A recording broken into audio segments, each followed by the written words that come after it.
അപ്പോൾ വാ നമുക്കൊരു യാത്ര പോവാം. ആസ് യൂഷ്വൽ എല്ലാ ദിവസത്തെയും പോലെ തന്നെ ഷിഫ്റ്റ് കഴിഞ്ഞ് വന്ന് ഫുഡൊക്കെ കഴിച്ച് പാക്ക് ചെയ്ത് അടുത്ത ദിവസത്തെ രാവിലെ ഫ്ലൈറ്റിലാണ് ഞാൻ പോകുന്നത്. ഷിഫ്റ്റ് കഴിഞ്ഞ് വന്ന് കുളിച്ചിട്ടൊക്കെ ചെയ്യാൻ കുറച്ച് പണികളുണ്ടായിരുന്നു. അതൊക്കെ പെട്ടെന്ന് ചെയ്ത് ഡ്രസ്സിൻ്റെ സെലക്ഷൻ ആയിരുന്നു. 4 ദിവസത്തിന് 7 കിലോ കൊണ്ടുപോകാൻ പറ്റത്തുള്ളൂ. അപ്പോൾ അൺനെസസറി ആയിട്ട് ഒരു സാധനം അതിൽ കൊള്ളത്തില്ല. അപ്പോൾ ഓരോ ദിവസം ഏത് ഡ്രസ്സ് ഇടുന്നു പ്രീ പ്ലാൻഡ് ചെയ്തിട്ടുള്ള ഒരു കുറേ ഫാഷനായിട്ടുള്ള കാര്യങ്ങളാണ് ഞാൻ ചെയ്തത്.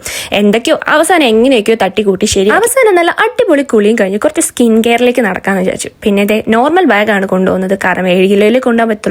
പാക്കിംഗ് ഒക്കെ കഴിഞ്ഞപ്പോൾ തന്നെ ഏകദേശം 12:30 1 മണിയായി. പിന്നെ കുറച്ച് നേരം ഒന്ന് ബ്യൂട്ടി കെയർ ഒക്കെ ചെയ്തതിന് ശേഷം പുറപ്പെടാനായി. ഇതാണ് എൻ്റെ ഫസ്റ്റ് ഡേ ഔട്ട്ഫിറ്റ്.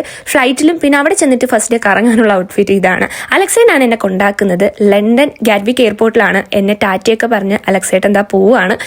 എയർപോർട്ടിനകത്ത് ചെന്നപ്പോഴത്തേക്കും കുറച്ചൊരു നെർവസ് ആയിരുന്നു, കാരണം ഒരു പരിചയമില്ലാത്ത ആൾക്കാരുടെ അല്ലേ നമ്മൾ പോകാൻ പോകുന്നത്. എവിടേക്കാണ് പോകുന്നതെന്ന് പറഞ്ഞില്ലല്ലേ. പിന്നെ അവിടെ